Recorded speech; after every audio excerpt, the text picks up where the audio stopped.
우리를 사랑의 품에 안으시고 간밤에 평안한 쉼을 허락하신 좋으신 하나님 아버지, 오늘 이 새벽 다시 한번 주님의 은혜를 사모하며 주의 백성들이 주 앞에 나아갑니다. 우리를 부르신 아버지께서 친히 허락하실 그 놀라운 은혜를 기대하오니 기대하는 모든 심령들에게 하늘의 능력과 권세로서 함께하여 주시옵소서. 감사드리며 우리 주 예수 그리스도의 이름으로 기도드립니다. 아멘. 다 함께 찬송가 365장 찬양하겠습니다.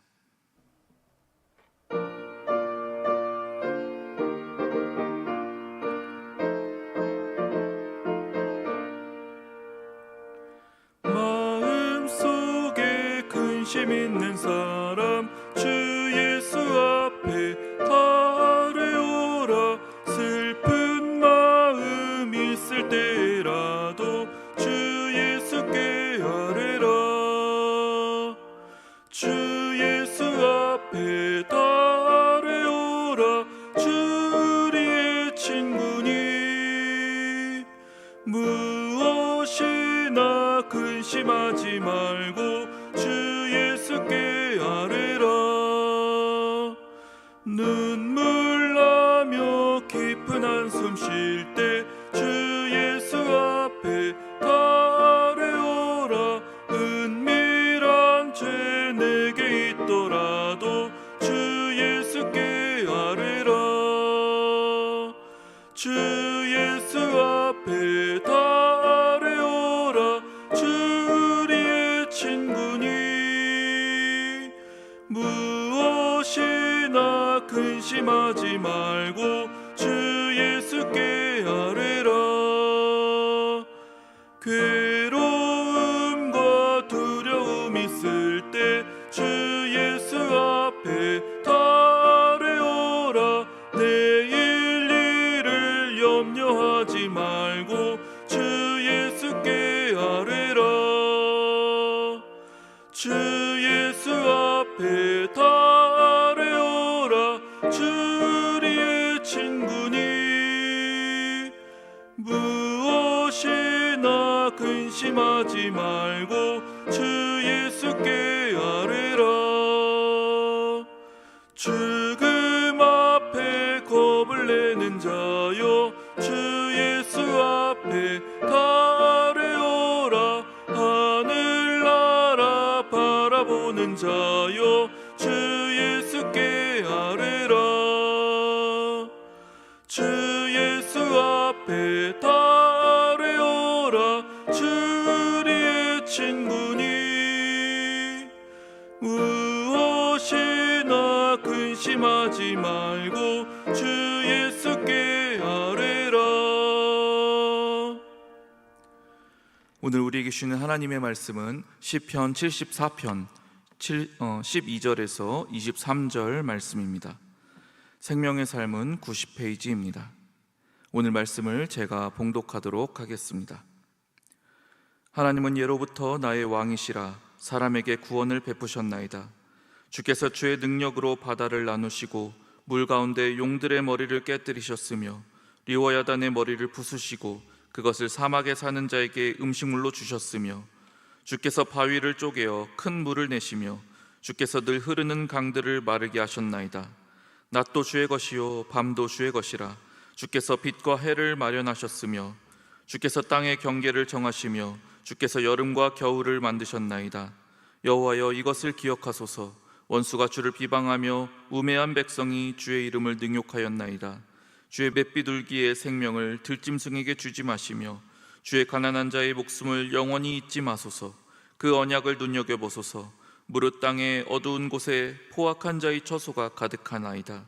학대받은 자가 부끄러이 돌아가게 하지 마시고 가난한 자와 궁핍한 자가 주의 이름을 찬송하게 하소서. 하나님이여, 일어나 주의 원통함을 푸시고 우매한 자가 종일 주를 비방하는 것을 기억하소서. 주의 대적들의 소리를 잊지 마소서. 일어나 주께 항거하는 자의 떠드는 소리가 항상 주께 상달되나이다. 이 말씀은 살아계신 하나님의 말씀입니다. 아멘. 오늘 본문은 시편 74편의 후반부에 해당을 합니다. 따라서 오늘 본문을 이해하기 위해서는 먼저 이 74편 전체의 내용을 잠시 살펴볼 필요가 있겠습니다. 74편은 그 배경을 포로기 시대로 추정하고 있습니다. 하나님의 성전이 파괴되었습니다. 약속의 땅은 황폐화되고 말았습니다. 하나님의 백성들은 바벨론으로 끌려간 상태입니다. 이런 비참한 상황이 바로 오늘 이 시의 배경인 것이죠. 그래서 시인은 이런 상황을 이 어제 본문이었던 74편 전반부에서 먼저 이야기했습니다. 즉 이스라엘의 대적들이 행한 그 잔혹한 일들을 고발했던 것이죠. 1절부터 11절까지 이어진 이 같은 절망적인 분위기는 오늘 본문부터 반전되기 시작합니다. 시인은 더 이상 현실의 절망적인 상황에만 머물러 있지 않습니다. 시인은 먼저 자신에게 있어서 하나님은 과연 누구신가? 하나님은 과연 어떤 분이신가에 집중하기 시작합니다. 여기서 시인은 하나님의 모습에서 두 가지 모습에 집중하고 있습니다. 그가 첫 번째로 집중한 하나님의 모습은 구원자 되시는 하나님이십니다. 13절과 14절 말씀을 제가 읽어드리겠습니다.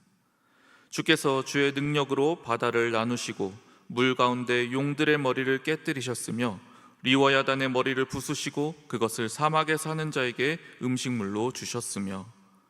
여기에서 바다라고 칭하는 것은 유대 전승에 의하면 악의 세력이 머무는 어떤 총집합적인 장소입니다. 물 가운데 사는 용은 성경에서 대표적인 하나님을 대적하는 세력이고요, 또한 14절에 나오는 리워야단 역시 마찬가지 존재입니다. 즉 하나님께서는 그분을 대적하는 세력의 근원을 끊어버리시고 그 무리들을 완전히 무너뜨리셨다라고 시인은 고백합니다. 대표적인 사건이 바로 이스라엘의 구원 역사였습니다. 하나님께서 바다를 나누시고 그의 대적자들을 치셨다라는 이 시인의 고백은 과거 홍해 바다를 가르시고 이집트의 군대를 모두 쓸어버리신 그 사건을 연상시킵니다. 이 같은 하나님의 구원 역사는 사막과 광야에서도 계속해서 이어지고 있습니다. 15절 말씀입니다. 주께서 바위를 쪼개어 큰 물을 대시며 주께서 늘 흐르는 강들을 마르게 하셨나이다. 하나님은 이스라엘 백성들이 광야를 떠돌던 때에도 역사하셨습니다. 마사에서도 또 무리바에서도 그 어떤 방법으로도 해결할 수 없었던 그 거대한 이스라엘 군중의 그 갈증을 하나님은 해결하셨습니다. 그리고 하나님은 마침내 요단강을 마르게 하셔서 이스라엘 백성들이 젖과 꿀이 흐르는 가나안 땅, 그 약속의 땅으로 들어가게까지 하셨습니다. 이처럼 시인은 이 짧은 구절들을 통해 하나님이 큰 능력으로 이스라엘을 이집트에서 구원해 주셨고 또 사막에서도 그들을 지키셨고 마침내 어떻게 약속의 땅까지 이르게 하셨는지를 시적 표현으로 생생하게 묘사하고 있습니다. 이처럼 하나님이 과연 누구신가에 대해 구원자로서의 하나님을 떠올린 시인은 이어서 또 다른 하나님의 모습을 묵상합니다. 두 번째로 시인이 묵상한 하나님의 모습은 창조주의 모습이었습니다. 16절과 17절 말씀 제가 읽어드리겠습니다. 낮도 주의 것이요 밤도 주의 것이라. 주께서 빛과 해를 마련하셨으며 주께서 땅의 경계를 정하시며 주께서 여름과 겨울을 만드셨나이다. 여기에서 시인은 하나님이 시간과 공간을 만드셨다라는 것을 상기시키고 있습니다. 특별히 낮과 밤, 빛과 해, 여름과 겨울과 같이 이렇게 쌍으로 표현하고 있는 것은 결국 하나님이 이 온 우주를 창조하셨다는 것, 그리고 그 모든 것들을 계속 운영하면서 유지하고 계심을 밝힙니다. 하나님은 모든 피조세계의 자연 질서를 확립하셨을 뿐만 아니라 그 능력으로서 지금도 이 온 세상을 통치하고 계시다는 것이죠. 따라서 시인은 이 표현을 통해 지금 자신이 처한 그 절박한 상황을 포함한 그 모든 피조세계가 온 세상의 통치자이며 주권자이신 하나님의 권위 아래에 있다라는 걸 강조합니다. 이처럼 하나님의 구원자 되심 또 창조주 되심을 깊이 묵상한 시인은 마음에 담대함과 용기를 얻게 되었습니다. 그래서 그는 담대하게 하나님께 지금의 현실에 대하여 호소하기 시작합니다. 18절 말씀입니다. 여호와여 이것을 기억하소서. 원수가 주를 비방하며 우매한 백성이 주의 이름을 능욕하였나이다. 시인은 이처럼 위대하고 전능하신 하나님의 이름이 모욕당하는 상황을 탄원합니다. 원수들이 일어나 하나님의 이름과 또 그 백성을 능욕하고 있음을 고발합니다. 그뿐만이 아닙니다. 원수들은 더 나아가 그분의 백성된 자들까지도 괴롭히고 있습니다. 그러나 이스라엘 백성들에게는 이 위협으로부터 벗어날 힘이 없습니다. 이들은 마치 들짐승 앞의 연약한 맷비둘기처럼 너무나 무력합니다. 이들은 하나님의 보호하심이 없이는 스스로를 구원할 힘이 없습니다. 그렇게 시인은 오직 하나님만이 자신들을 지켜주실 수 있다라고 고백합니다. 그러면서 시인은 하나님께서 이제 자신들의 삶에 구체적으로 개입해 주시기를 간청합니다. 이러한 대적들을 심판하여 주시기를 간구함으로써 시인은 이 시를 마무리하고 있습니다. 시편 74편은 이처럼 이 포로기의 상황 속에서 구원자이며 창조주이신 하나님의 모습을 상기합니다. 그러면서 그분께 구원을 간구하는 내용으로 이루어져 있습니다. 그 가운데 우리가 특별히 한 가지 주목하면 좋겠는 것이 있습니다. 그것은 시인이 하나님께 간구하는 그 근거입니다. 시인은 하나님께 구원을 간구하는데 그 근거로서 두 가지를 이야기합니다. 하나는 하나님과의 관계였습니다. 오늘 본문의 시작인 12절은 이렇게 이야기합니다. 하나님은 예로부터 나의 왕이시라. 사람에게 구원을 베푸셨나이다. 시인은 하나님을 일컬어 나의 왕이라고 고백합니다. 즉 하나님과 나는 특별한 관계입니다.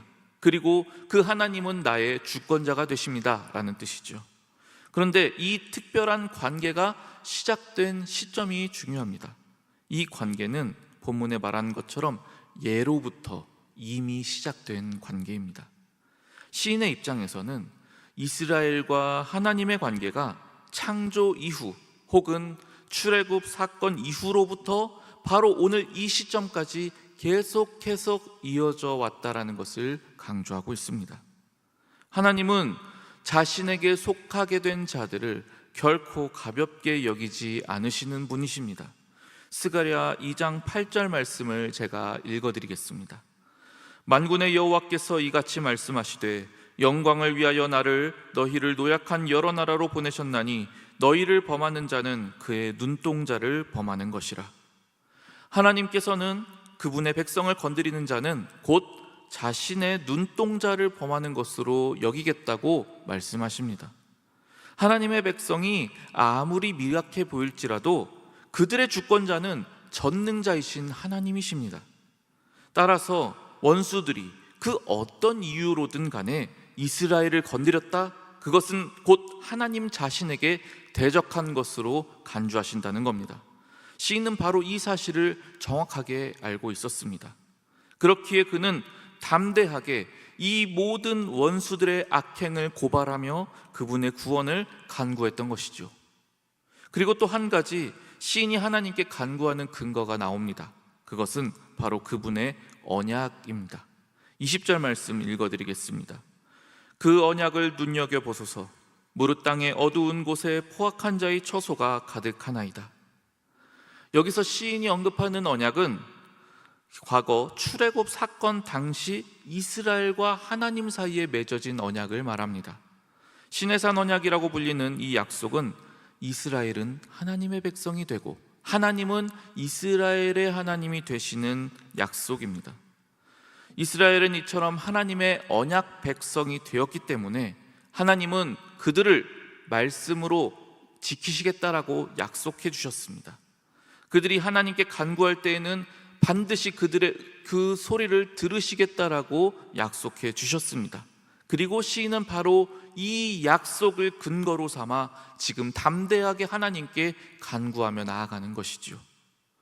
사랑하는 성도 여러분, 시인은 그저 지금의 그 비참한 현실에 절망하며 낙심만 하고 있지 않았습니다. 그는 과거에 그들이 경험한 하나님의 놀라운 능력과 구원에 집중합니다. 동시에 지금 상황을 포함한 이 모든 것들이 다 하나님의 주권 하에 있음도 그는 묵상하였습니다. 그것이 그로 하여금 용기와 담대함을 갖게 했습니다. 여러분의 지금의 삶은 어떠하십니까? 혹시 오늘 본문의 이 시인처럼 절망적이고 힘든 현실을 살고 계시는 것은 아닐까요? 마음이 낙심만 되고 그 어떤 희망도 보이시지 않는 것은 아닙니까? 만약 그런 상황이라면 그런 상황일수록 우리 하나님을 더욱 깊이 묵상하실 수 있기를 바랍니다.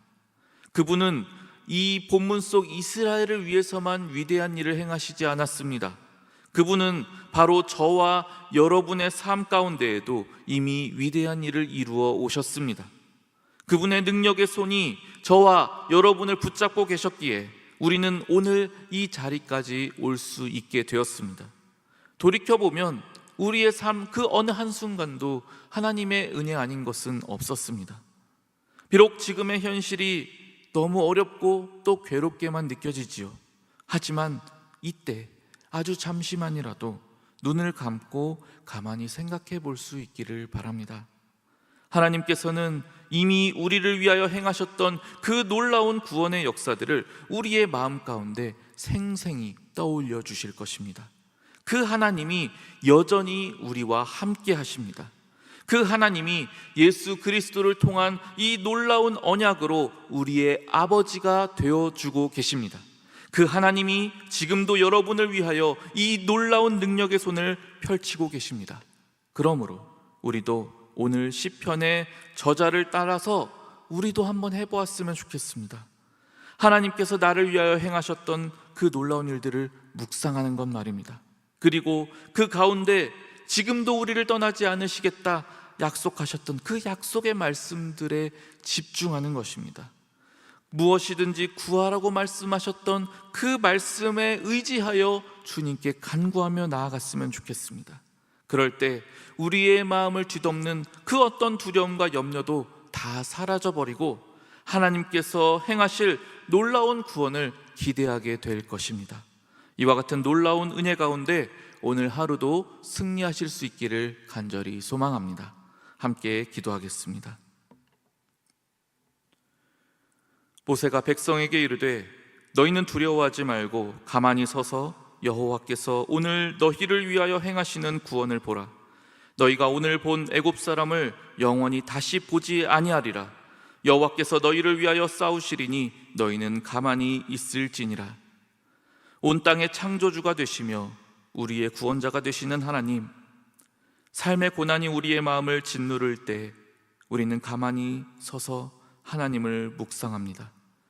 우리를 위해 이미 행하신 그 놀라운 구원의 역사를 기억하며 오늘도 내 삶 속에 찾아오셔서 구원하여 주실 그 하나님을 기대합니다.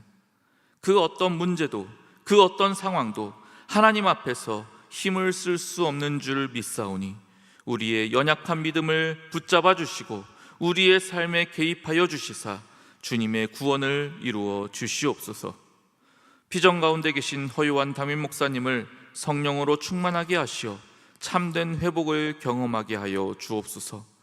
여름 사역을 준비 중에 있사오니 모든 준비하는 손길들을 지켜주시고 인도하여 주시사 성령의 능력으로 잘 감당하게 인도하여 주시옵소서. 오늘도 하나님께서 허락하신 모든 것들에 감사하며 주님께 예물을 올려드리는 손길들에 복 내려주시사 더욱 풍성한 은혜로 충만히 채워 주시옵소서. 우리를 위해 오늘도 놀라운 구원의 역사를 이루실 우리 주 예수 그리스도의 이름으로 기도드립니다. 아멘. 하늘에 계신 우리 아버지, 아버지의 이름을 거룩하게 하시며 아버지의 나라가 오게 하시며 아버지의 뜻이 하늘에서와 같이 땅에서도 이루어지게 하소서. 오늘 우리에게 일용할 양식을 주시고 우리가 우리에게 잘못한 사람을 용서하여 준 것 같이 우리 죄를 용서하여 주시고 우리를 시험에 빠지지 않게 하시고 악에서 구하소서. 나라와 권능과 영광이 영원히 아버지의 것입니다. 아멘. 이 시간 기도하실 때 나라와 민족, 교회를 위해 그리고 오늘 말씀을 놓고 계속해서 기도의 자리로 나아갑니다.